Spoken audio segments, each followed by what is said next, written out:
This week, it's our handy-dandy guide to the 2018 primary election. We truth-check campaign ads, pour through the political mailings, and help you sort through the candidates in our most crowded and contentious races.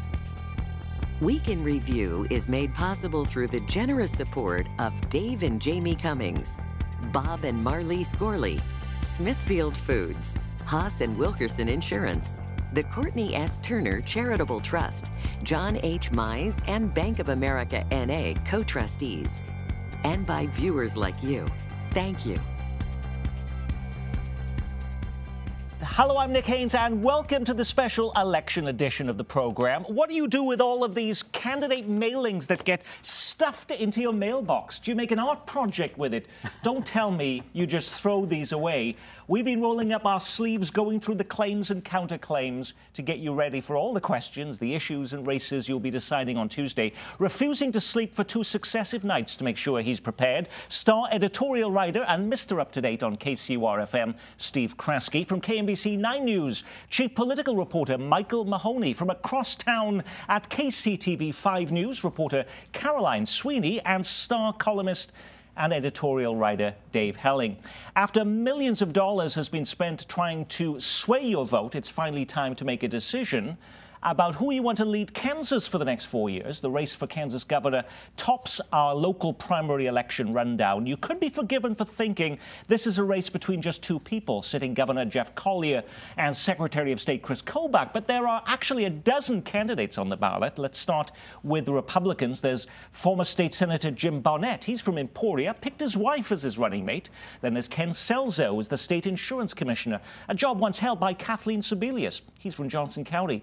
Then there are 2 teenage candidates and an entrepreneur. Collier says to vote for anyone but him, though, is a vote to elect Chris Kobach as governor. Is that unfair to all these other candidates who are spending their time and talent in this race, Mike? It might be unfair, but it's an unfair world. This is a 2-person race. It's Collier and Kobach with Barnett and Ken Selzer on the outside, way outside, and everybody else barely out of the starting gate. And I don't think anybody expected anything less. What is the difference between Chris Kobach and Jeff Collier, Caroline? When you're looking at the two, on their face, they could be very similar because they're both running on the Republican ticket. They have very similar views on a lot of the main sticking points when you're looking at, well, I'm a Republican and this is what I want. But Kobach can be a bit of a flamethrower. He can be very outspoken. And when you're looking at Kansas Republicans, that's not always what they want. But outside then of the style points, how about on the issues? Is there much of a difference between them, Steve? Yes, somewhat, Nick. Chris Kobach would sign a very hard property tax lid that would make mayors of cities large and small upset all across the state. Chris Kobach said that he would have not signed that school spending bill that came to him from the legislature, potentially throwing the state into a constitutional crisis over school and education spending this last few months. I think, thirdly, there's just a very sharp contrast, as Caroline is suggesting, in the style of leadership between these 2 men. Kobach, as Caroline said, rambunctious, outspoken, controversial. Collier, a little bit more of a compromiser, a conciliator. He's a veteran lawmaker, knows what the word compromise means. Some people don't like Jeff Collier because he was number 2 under Sam Brownback. If you don't like him for that reason, and you don't like Chris Kobach because of what Caroline talks about, that he's a flamethrower, how do you weigh up the other people in this race? Mike's right. There are 2 other sort of also ran candidates that we're paying attention to. Of those, Jim Barnett, the former state senator and candidate for governor, which is often forgotten, is clearly the most moderate. He wants to expand Medicaid. He thought the Brownback taxes were a disaster. In fact, when he came to the editorial board, Nick, we said, why aren't you running as a Democrat? You really sound like one. So he's one option. And then Ken Selzer, the insurance commissioner, is a second option. He has won statewide. He hasn't really staked out an aggressive policy agenda that is dramatically different from Collier and Kobach. He just says we're going to lean in on costs. We need to grow the state. So those are your options. As Mike points out, it's probable that they will not be elected, although quickly they could make the difference. I mean, 15 points between the two of them, that could be the difference between a Kobach and a Collier nominee. Well, just as many Democrats wanting to be the next governor of Kansas. Topeka State Senator Laura Kelly is now running a lot of ads around Kansas City, but she's been challenged by former Agriculture Secretary and state lawmaker Josh Svati and the former mayor of Wichita, Carl Brewer. There's Arden Anderson, who is working to heal Kansas. He's a family doctor from Olathe. And there's Wichita High School student Jack Bergeson. Who of these folks, though, is best prepared to step into the role of governor, Michael?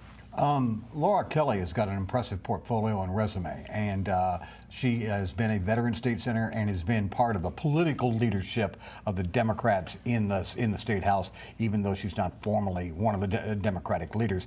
Interestingly enough, this race between Kelly and Svati and Carl Brewer has boxed into two different issues. One, Kelly's votes on easing gun restrictions, which she now says was probably a mistake for her to make, and then Josh Svati, when he was in the legislature voting for abortion restrictions, and he placed a woman on his ticket with him that is very, very pro-choice, and now says that he wouldn't sign anything that would further restrict abortion in Kansas. Yeah, I would just throw out a couple words about Josh Svati, a former state lawmaker, a former state ag secretary, Nick. He also is an impressive guy. He would be the next generation's choice to be governor, energetic, youthful appeal, a farmer. And this notion, as Mike points out, that he voted against abortion rights as a state lawmaker helped him win in a very red district as a Democrat in the middle of the state. His argument is that he can take that quality statewide and win. Caroline. When I'm out talking to younger Democrats, that's exactly what I'm hearing. And when I sat down and talked to Josh Svati, he knows those are the type of people that he needs to come out and vote for him. Laura Kelly does have an impressive resume, and she's got a good name and face. But for Josh, even though he himself is pro-life, having that pro-choice running mate will help kind of bridge that red-blue gap. Perhaps running more ads than anyone else, though, right now in the race for governor is someone who is not even on the ballot next week. That's independent candidate Greg Orman, the Johnson County businessman who took on Senator Pat Roberts in Kansas 4 years ago. Why is he spending all of this money before a primary he's not even in, Dave? Because he doesn't want to be lost in the shuffle of the primary. He wants to remind Kansans that he plans to be an independent candidate in November. The New York Times is running a story today, and certainly we have, and all the people around this table have, talked about whether Greg Orman becomes a spoiler in that general election race, regardless of who the candidate is, but particularly if Chris Kobach is the Republican nominee. There is a real fear among Democrats that Greg Orman could siphon enough votes away from their nominee to elect Chris Kobach, and they're going to work hard against that. Caroline. I think that's exactly what Greg Orman is trying to be. I think he's trying to be a spoiler. This is going to be the second time he's trying to carve out a niche for independents here in Kansas. He ran a good race against Pat Roberts a few years ago, and I think this is going to be that time where we could really see that happen. Michael. Adding on to what Caroline's saying there, you can look at these commercials, folks, and see some of the tactics that are being displayed here. For instance, the Svati campaign is running as an independent, but there is a Svati-related organization, Grow Kansas Action Fund, that has a commercial up right now that says, you know, don't vote for Jeff Collier. He was the right-hand man to Sam Brownback, and that's not what you want. It implies perhaps a vote for Kobach, because I believe that the Orman campaign thinks that they would have a better shot with a Kobach top of the ticket. Well, let's head over to Missouri now. While all you ever seem to hear about is Josh Hawley versus Claire McCaskill, they don't even face each other until November. And before that, they have to win their own primaries. Remarkably, there are actually 18 candidates appearing on the ballot. McCaskill has 6 opponents. Hawley has 10. Why don't you hear much about them, Steve? Well, we need to do a psychological study sometime as to why 18 people are running for these seats when, in fact, there are 2 very clear frontrunners here. You know, all the national attention is being devoted to Claire McCaskill and Josh Hawley here in Missouri. Hawley is the choice of party elders, the clear frontrunner there. Claire McCaskill, the incumbent, 2-term U.S. Senator. The other candidates simply are in it for a thrill, I guess. Here's an interesting dynamic that I find in this race. to your point that you, me, and everybody else seems to be running for the Senate this year. In the Republican primary, if they did not have so many candidates in that, and the fact that there is some softness in the Josh Hawley campaign, there is one guy that is running, has a nominee. His name is Austin Peterson. He's running as a Republican. He's also very libertarian in his general politics, and also a big Second Amendment guy. Caroline, you can speak to that for a second. And he has been working his tail off. He's hit every ice cream social, every barbecue, every Lincoln Days in the state. If he was the only third person in this race, it might have an interesting dynamic. So he does provide an alternative, though, if you don't care for Josh Hawley. I'm just saying the margin on Hawley's victory on Tuesday night might not be as big as you think. Okay, back to Kansas now, and 6 Democrats are trying to unseat Kansas Republican Congressman Kevin Yoder. He's completing his 8th year in Washington. Brent Welder thinks he would do a better job. He lives in Bonner Springs and is a labor attorney who worked on the Bernie Sanders campaign. Tom Neerman from Prairie Village is a history teacher at Pembroke Hill. Sharice Davids, a Shawnee attorney. Jay Seide, a market analyst and currency trader who made an unsuccessful quest to unseat Yoder 2 years ago. There's Sylvia Williams, a Leeward banker, and Mike McCammon, a former tech executive from Overland Park, also in this race. Which of these 6 candidates is best equipped to get right to work serving the Kansas district 1,000 miles away in Washington, D.C.? Steve? You know, I think this is just an absolutely extraordinary race, Nick, because it's so rare that you find a primary race with 6 candidates in it, in which all 6 candidates are in it for good reasons. They're earnest. They, bring something to the table, and it's fascinating in that regard. It's also fascinating in that the race is thought to be very, very close, and no one here has gone negative on anybody else. These are similar folks with similar stands on the issues. It really comes down to which flavor of lollipop you like, whose personality appeals to you most. So Steve is not making it any easier for us, Caroline. I don't know if I'm going to make it any easier either, but when you have big names like people from the Trump administration coming into Kansas City and calling out Kevin Yoder, Brent Welder knows exactly the game to play. He brought in Bernie Sanders. He brought in Alexandria Ocasio-Cortez. And although the people at that rally, when I was out walking around, not a lot of them were from Kansas City, Kansas. Not a lot of them were there to see Brent Welder, but they were there to hear that overall message. People in the 3rd District will know who to vote for Saturday when the Kansas City Star issues its endorsement in that race. And I'm not going to break that news here, but that's the person that you should support, that the Kansas City Star supports. Let me tell you that the central dynamic in this race, as I see it, is Democrats have to decide who is the most electable candidate, who then has policy positions that are most congruent with their own view of the world. And that's why it's so difficult, because you might like a Brent Welder, but you might also think he's too liberal to beat Kevin Yoder in a general election. That makes it extraordinarily difficult for Democrats to make up their minds in this race. That's why it's so close at the end, and that's why the last weekend will matter, including the Star's Michael. I can't wait to read it anymore. I know who we're endorsing, by the way, because I wrote it. Stop it. Stop it. Okay. When I walked around that Bernie Sanders rally, as Caroline did, the most interesting response I got is, do you think that Brett Wilder, or do you think the Democrats are going to nominate somebody that will be conservative or moderate enough of a Democrat to beat Kevin Yoder? And people in that crowd had their doubts about Welder. They were there to see Sanders. A lot of them were there also because they supported Welder, but even the Welder people said, I don't know. But you can hear voices quickly, Nick, that will say exactly the opposite, which is the only chance we have to win is to nominate a left guy to get the enthusiasm of the younger voter, and this is the age of Bernie Sanders.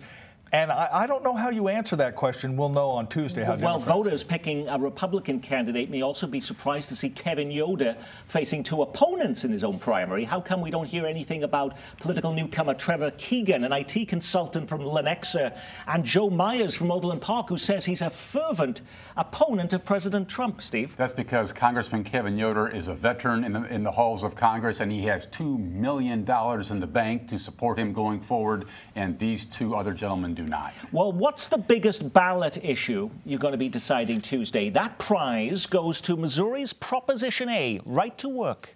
Hey, I'm a retired union leader. If workers like their union, they can keep it. Prop A just gives them that choice.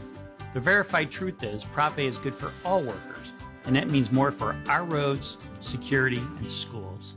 Families make over $8,700 less per year in right-to-work states. What? $8,700? That's a lot of money. I can't afford that. That's not fair. I'm voting no on Prop A. Now, some may be confused why Missouri voters are even voting on this. Here's footage from last year of Missouri Governor Eric Greitens signing into law new legislation making Missouri a right-to-work state.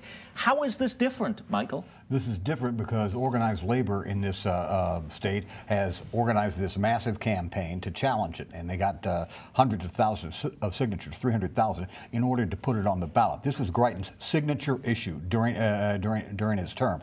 What is interesting about this is the pro-right-to-work folks say this is going to create jobs. The other interesting statistic about this is that Missouri is not a very organized labor state. Less than 10% of the Missouri workforce is in a union at this point. So there's a broader political question here about whether or not the real intent here is to cut off funds to organized labor, and organized labor generally supports Democrats. Caroline. Well, for less than 10% of the state being part of these organized labor unions, both sides together are spending millions and millions of dollars. At last check, they were inching toward the $8 million mark. So although this is kind of getting toward a smaller segment of the state, this is big money and big dollars. I did notice the new governor, Missouri Governor Mike Parson was here, and you saw you were part of that. But he says that regardless of what the result of this is, the Missouri legislature would move forward to make sure that Missouri is a right-to-work state. So it doesn't matter what the voters say? Oh, I think it will matter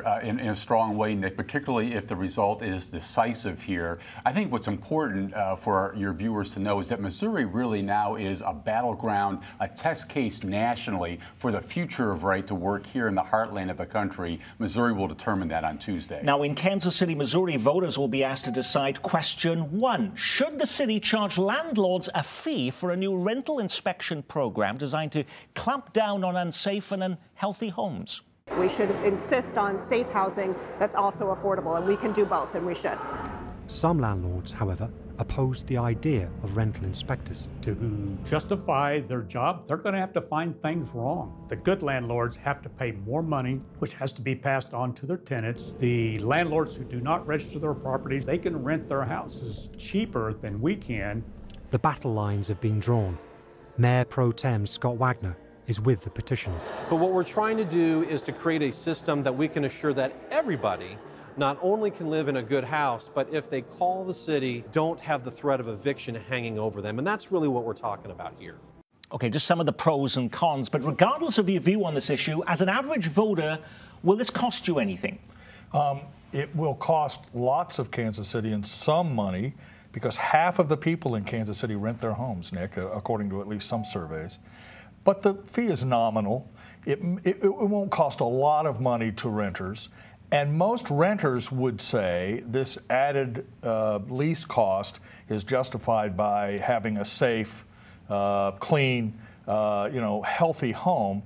And so there will be support from that community. But the landlords are very powerful in Kansas City, have been for a long time. They're fighting very aggressively against this. Some political groups have come out against it. It'll be a close vote on election night. But also, if there's an affordable home problem in Kansas City, the landlords say we're just going to pass this fee, however modest, on to tenants. That's just going to make the affordable housing issue even worse, isn't it, Michael?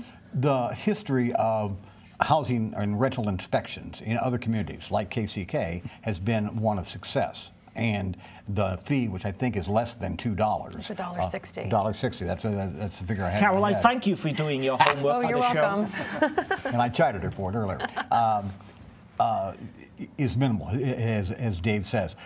This is actually sort of really opening the door, along with a lot of the work that KCPT has been doing, about the affordable housing issue in Kansas City, which will be a big issue throughout the winter and into the spring during the mayor and city council races. Now, also appearing on your ballot if you live in Kansas City or anywhere in Jackson County is who should be your next sheriff. But in the strangest election week development, that election has now been canceled. Who can tell me why?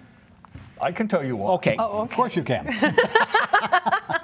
When Mike Sharp quit in April, the county decided under the county charter, you can appoint an interim sheriff, but he or she can only serve until the end of this year. And then the next general election, you have to pick another sheriff to replace the resigning Mike Sharp. But April was after the filing deadline, and so the county said, we will reopen the process for 5 days, and if you want to run in the primary, you can, and then we'll have a general election. This week, a judge said, no, that's not authorized under state law. It's null and void. He threw it out. Now, party committees, Republican Party Committee and the Jackson County Committee will pick the nominees. Those 2 names will be on the ballot in November. And that's conceivable that the interim sheriff currently, Darrell Forte, may not be the person picked by the Democratic Party. Exactly. And this was a Democratic Party issue. They were the ones that raised the red flag and said, yes, I know you reopened the filing deadline, but we still see some issues in this. I don't know if this is going to spell bad news for Darrell Forte if he has to wait for to be nominated by the party, but I think it's really interesting that he's in the party that raised the But when you step into a polling station Tuesday, all of those names are still going to be there, Michael. But the vote won't count. Okay. The vote has been null and void. It won't be counted. It won't even be reported. Okay, it'll be on your ballot, but you won't see any results on this. Yeah, and the thing about it is what the county did, in my opinion, was correct in terms of opening this up for filing. The Democratic Party sued in order to try to get a closed selection back, and that's exactly what they've done. They perhaps illegally misinterpreted the law, not illegally, but the county may have misinterpreted the law. What they were trying to do was the right thing, was open it up. The politics of this are fascinating, though, Nick, because if the Democratic committee picks someone other than Darrell Forte, Democrats in the central city, in Kansas City and Jackson County, are going to be pretty upset. That's the last thing Claire McCaskill wants going into the November election. If, on the other hand, the party picks Darrell Forte or another African American, it may cause problems in eastern Jackson County where Mike Rogers, another of the candidates, has a lot of support. So they may have bitten off something more than they really want to chew in this instance. Well, you will be voting for the head of Jackson County government on Tuesday, former Royal Star Frank White being challenged by 2 Kansas City residents, attorney Matthew Merriman and Jeremy Raines. I should also point out there are 2 Green Party candidates, Nathan Klein and former City Councilman Richard Tolbert. If there are so many problems in Jackson County, from the jail to how money is spent to how legally to hold an election, is Frank White in trouble, Steve? No, but arguably he should be. He has really struggled as Jackson County executive, Nick, on the leadership front, particularly when it comes to the future of the Jackson County Jail. He simply hasn't led on that issue. He's been fighting from behind. I had Matthew Merriman, his opponent, on the show this week. Interesting guy, thoughtful guy. He does present an alternative vision here. When you head to your local polling station, you think you're prepared, having studied up on all of the major races, and then you find other races you're asked to decide, like Kansas Secretary of State. You panic. Your palms get sweaty, or you simply leave the section blank. Is there a better solution? Well, Chris Kobach departing the Secretary of State's job as he campaigns for governor. Who should replace him? Well, 5 Republicans see themselves in that job. There's no Democratic primary. So who is best qualified, and why should you care? Well, you should care because you can look at the last 8 years in that office, and Chris Kobach has used it to advance his positions on immigration and voting. The Secretary of State, as it is in the state of Missouri as well, is the chief elections officer, and elections and access to elections and election security is a very important thing. So it is important to look at this. Let me help here briefly, Nick. As I look at these 5 candidates, 4 of the 5 favor the citizenship requirement in order to register to vote in the state of Kansas, something that Chris Kobach championed. One of the candidates, Dennis Taylor, who's been around state government since the days of Governor Mike Hayden, wants to fight voter fraud in a different way by auditing elections and making sure that voters receive a paper ticket when they leave the voting booth, as they will be in Johnson County going forward. Now, you may be ready to vote for governor or your local congressman next week, but are you ready to make an informed pick for Kansas Insurance Commissioner? These are the kinds of choices that sneak up on you. No Democratic Party primary, but 2 Republicans want the job. I'm Vicki Schmidt. Taking care of your family is sometimes challenging, but always rewarding. Kansas conservative to his roots, Clark Schultz has earned the endorsement of the NRA. Our viewers in Missouri may be surprised this is even a choice because they don't even have an insurance commissioner position. But what's at stake in this choice? Well, from the standpoint of just pure politics for a moment, the insurance commissioner, as you mentioned at the top of the broadcast, can be a stepping stone to deeper and more statewide politics. The other thing is in the 21st century in 2019, insurance and insurance reform is a big deal. It's a big deal. Clark Schmidt used to work in the insurance commissioner's office. Vicki Schmidt's a pharmacist and also pretty well versed on this from her time in the state Senate. Yeah, Vicki Schmidt is a state senator, and she's one of those go-getters. After covering the Kansas state legislature, she is always one of those very vocal people, no matter which side of the issue she stands on. And she does pull a lot on the fact that she is a pharmacist. And when you look at her ads, when you look at what she's talking about, she's really drilling down into the truth of what the insurance While commissioner Missouri is. may not have an elected state insurance commissioner, they do have an elected state auditor. That's a post you won't find in Kansas. Nicole Galloway, a Democrat, thinks she's doing a pretty good job of lifting up the hood on government. But 4 Republicans have a different view. How do you size up this race, Steve? You know, I think the big issue here on the Republican side, Nick, is are you a certified public accountant or not? One of the 4 Republicans running, a man named David Wassinger, is. Now, I should point out, he says that's a critical credential to have to be the state auditor. Now, Nicole Galloway, the incumbent Democrat, is a CPA. Claire McCaskill was not, and neither was Tom Schweich, the Republican, the last Republican to hold the office. You know, it wasn't that long ago we used to do full debates on the Missouri State Auditor, and you hosted one of those, Michael. So this is an important position. I was considered one. Did I? Yes, really? Absolutely, on public It was television. a brilliant debate, as I recall. Just yes, briefly. you are right once again, Yeah, sir. well, I do what I can. This is also a stepping stone office, and Nicole Galloway was appointed to it after Tom Schweich's suicide.